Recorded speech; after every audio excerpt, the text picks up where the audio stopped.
Good morning, class. It's great to be back with you again this week. Today we're going to be focusing on sustaining change, evaluation, and exit in the organizational development and change process as an OD practitioner.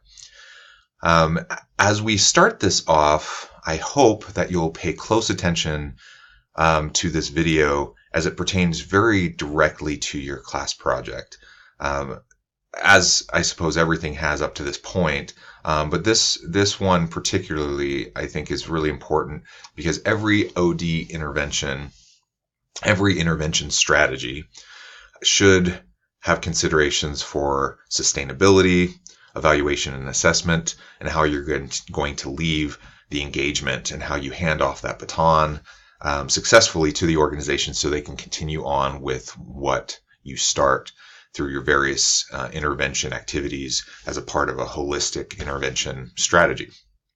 Now remember that in the last few weeks we've talked about different types of interventions and different types of intervention events that could be part of a holistic intervention strategy. We talked about individual level interventions, we talked about team or group level interventions, and we talked about whole organization level interventions. And it's great to think about how we can mix and match and combine components of these different kind of big buckets of interventions to think about the overarching holistic intervention strategy for the organization.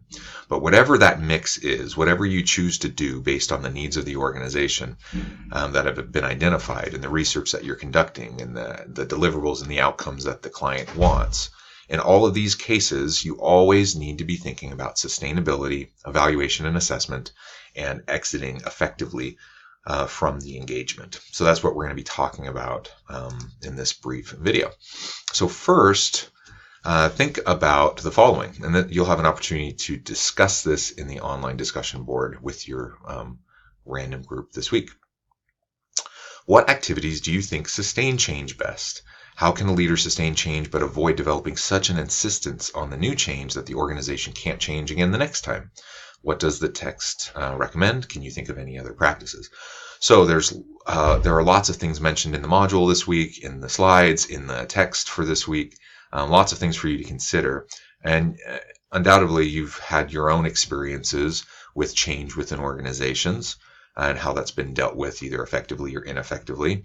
And you may have seen times where there's good examples of sustainable change over time, but you probably have also seen many instances where some sort of change was rolled out and maybe it started to go for 3 months, 6 months, a year or so, and then eventually kind of the energy, the momentum behind it kind of peters out, and things tend to go back to the way they were before. My guess is most of you have seen that more often than you've seen the successful, sustained change over a long period of time, simply because it's hard. It's hard to do sustained change. So think about that. Think about what activities, what types of interventions will help sustain change. And remember, too, that part of your project is that you will not only have your general deliverables for the client, not only will you have your general recommendations for the client, but you'll also have a sustainability plan. You'll also have an evaluation and assessment plan as well to give to them as part of your final report. So be thinking about how these topics might connect to your project. Creating change is difficult. And often people revert to previous ways after an intervention. Why does that happen? Well, in part because the practitioner leaves. Maybe a key leader leaves, maybe the consultant leaves, maybe there's internal change agents, but they move on to different roles. When they're not actively engaged and moving and continuing the process of change forward, then oftentimes things just revert back. The change requires more attention or dedication than we often have time to give. So there's a utility question behind change. How many resources, how much time and energy will people put towards it on an ongoing basis? And that's a really important question because a lot of times organizations simply fall back to what they did before because it's easier. It takes less energy. Every leader has a lot of things on their plate, and to be able to continue to push this big boulder up the hill is really difficult. And so a lot of times things just revert back. And organizational members may lack the skills to sustain the change. This is also very true. So one of the things that you can think about in terms of your sustainability plan is perhaps some sort of a train the trainer opportunity to help key individuals within the organization be trained on how to do what you were doing. Once you leave, they can continue. There's lots of ways you can think about helping develop the skills for sustainability. And the culture keeps pushing members back to old ways. And so sometimes you'll have a great change initiative, but it's happening in parallel to all the existing policies, practices, and procedures that are reinforcing a particular culture that might not be consistent with the new change initiative. And so that speaks again to the need for holistic intervention strategies so that you can address all pieces of what is driving the organization. And ideally, you can have change initiatives that are sustainable, that align all of the key components of the organization so that you don't have other elements continually pushing people down the hill while you and organizational leaders are trying to push that boulder up the hill towards change.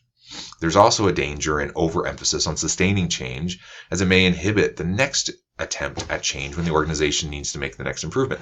The reality is change is constant and it's inevitable. And a lot of times when we're trying to get people to buy into change, we might even oversell the necessity for this new initiative, for this new change. We might be a little bit too dogmatic about it. We might try to connect to people's emotions too much to the point where they truly buy in to the extent that they're not willing to change the next time. So those are things that we really need to think carefully about. I think within organizations, we need to continually reinforce this idea that change is ongoing, change is inevitable, change will continue, and there is always change fatigue. And so if you're changing too rapidly, that's a problem.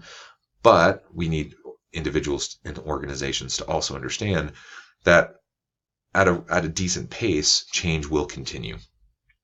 And so that's a communication skill that's a requirement from organizational leaders and from the change agent and consultant that they need to continue to convey.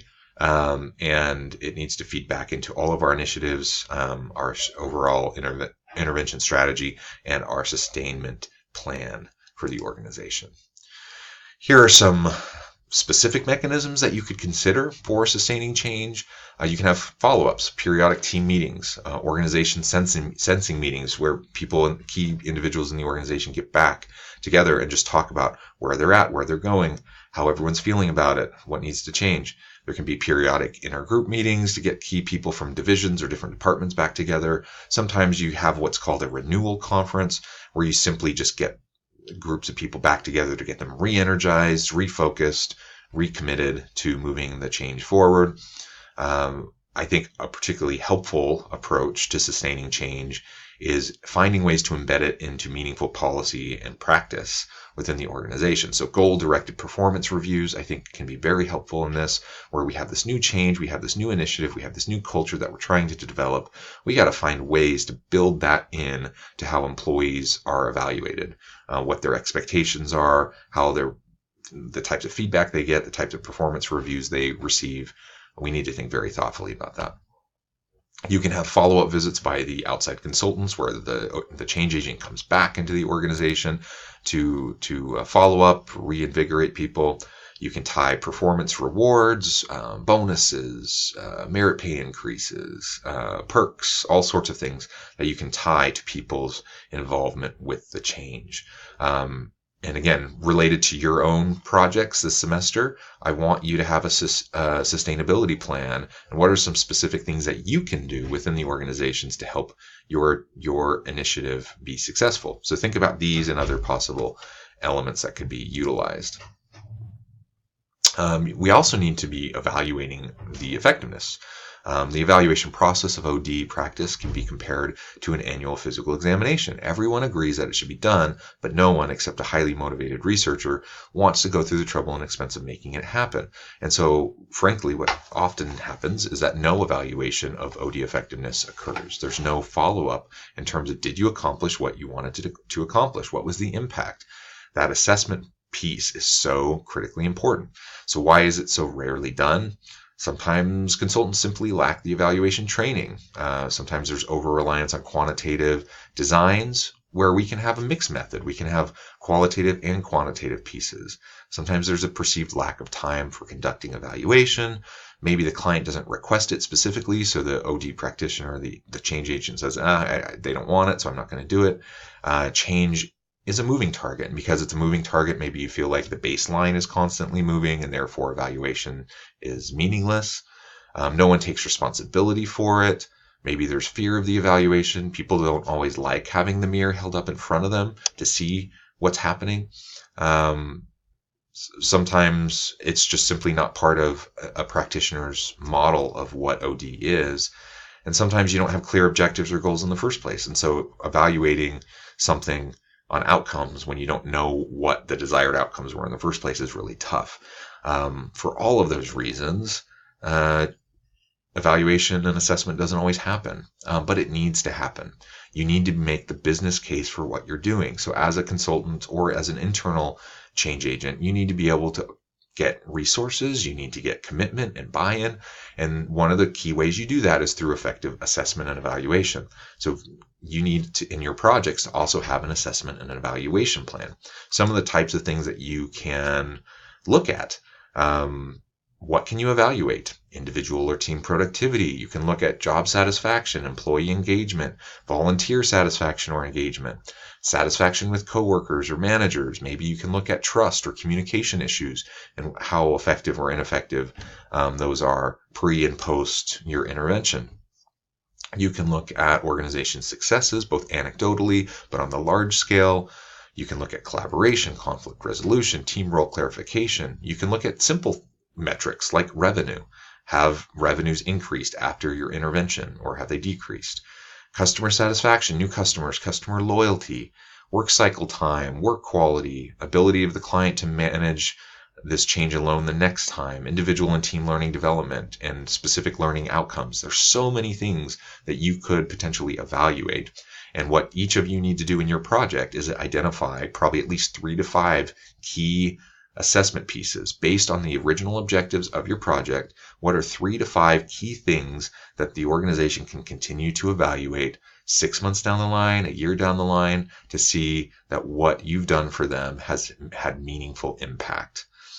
That then reinforces the sustainability because people see the effectiveness of it and therefore they will be more likely to continue it. All of this goes together, but it's very important that you have that sustainability plan, that you have the assessment and evaluation plan. And frankly, in a lot of consulting practices and in the work of a lot of OD practitioners, they kind of leave that out because it's hard work and because you have to convince people to do it. But it's really, really important. So I want you another point for discussion online this week. Choose one of the case studies. We've done a bunch of case studies throughout the course. If you were to conduct an OD engagement in that specific organization, so now you've gone through a lot of the content in this course, you can think back, reflect upon those cases that you talked about earlier in the semester. What outcome or process variables would you use to evaluate the effectiveness of that intervention? Try to think, again, put in your mind, you're the change agent. You're trying to do something and you're trying to figure out if it's effective. What would you evaluate? I think that's a key question that we should get in the habit of asking ourselves again and again and again and again all the time. A few tips in terms of evaluation. These are some things to keep in mind. Evaluation should be seen as both summative, so you're looking back, you're trying to figure out what has happened, and formative, you're looking forward and you're looking towards more data gathering. Key stakeholders have a stake in the success of the initiative and should have a voice in the evaluation and interpretation. This is something that I've seen already in many of your projects. Many of you are very quick to develop some surveys, but not necessarily quick to get the input of the client in the development of those surveys. And certainly within evaluation, you need to think about that. And you can see several more key elements here. Finally, ending, separation, and exit. Ultimately, you need to be able to hand off the baton. You need to be able to make sure that they know when it's coming to an end and how to continue once you're out of the engagement. If you can consider all those things, I think it will help you be more successful.